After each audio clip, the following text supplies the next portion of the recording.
Bangalore Whitefield is a suburban city that is set to become the next destination for IT professionals to live, work and play. To cater to the young entrepreneurial crowd, a modern business hotel with over 200 rooms was constructed.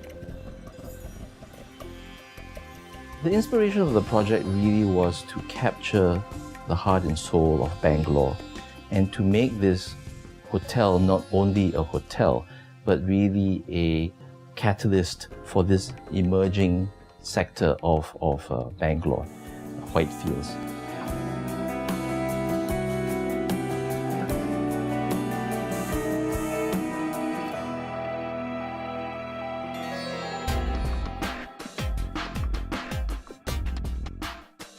Wow Architects' client, the Taj Group, specified its desire for an original concept that would be a departure from its traditional luxury hotels.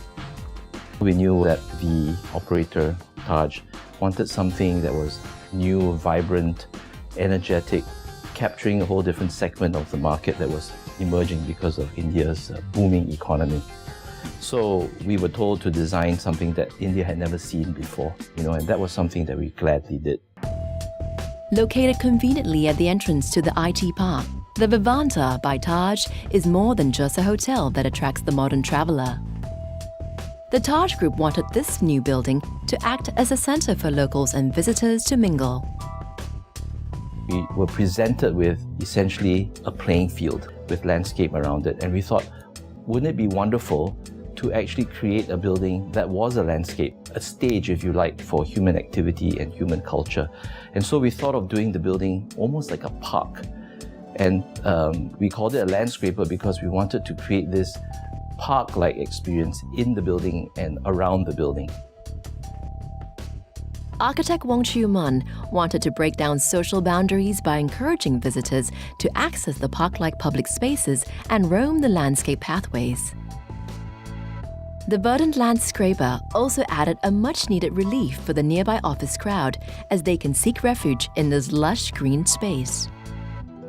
However, the space was not luxurious as they only had an area of some 20,000 square meters, or 2 football fields to work with. Faced with height restrictions, Chew Mun and his team needed to maximize the use of space. They conceived of a unique design in the form of a Mobius strip, or the number 8. The Mobius strip, or the sign of infinity, if you like, is really a symbol of the infinite potential that I believe Indians feel that they have and what empowers the whole economy and the culture. And so this endless feeling of infinity, or the Mobius strip, was really a way of symbolizing the movement that would be possible within the hotel, within the plans of the hotel, and also as a symbolic gesture for the people of Bangalore. The idea of the Mobius strip moved beyond mere symbolism as it was translated into the spatial experience of the hotel. The endless twists and folds around the hotel extends the perception of space by allowing guests to move continuously around. To further add to the sense of spaciousness, a seamless transition from the park-like exterior to the interior is aided by the use of glass walls. In keeping with the young and vibrant theme of the hotel, architect Wong Chew Mun needed colors that reflected that youthful, energetic spirit. He didn't have to look very far, as an elegant solution was found in the colors of the original site. I recall standing at the hotel site, taking a few pictures, so we went back to that, looked at some of these images, kind of pixelated it up, and recast it into the building facade as the memory of the site. And therefore, when you look at the building now, it kind of takes you from the greens to the blues very gently. While the local cultural context provided a source of inspiration for architect Wong Chew Mun, it was also a challenging environment to work with. The construction industry in India is still in its developing stages. Getting a uniform high level of craftsmanship was an impossible task.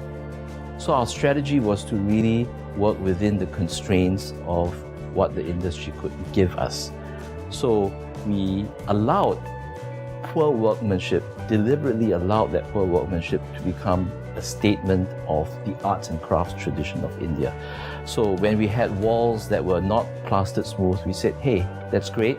So we allowed light to play across it, and we allowed that imperfection to be the desired aesthetic result. So this project is interesting in the sense that we did not desire perfection. What we rather preferred was imperfection being true expression of the beauty of place. Chuman and his team found unconventional ways to turn flaws in workmanship into aesthetic features. Through the use of bush hammering and flux lines, they achieve an intentionally raw and rustic look that celebrates the country's artistic heritage in a contemporary way. However, India's aesthetic influences of the Vivanta are more than skin deep.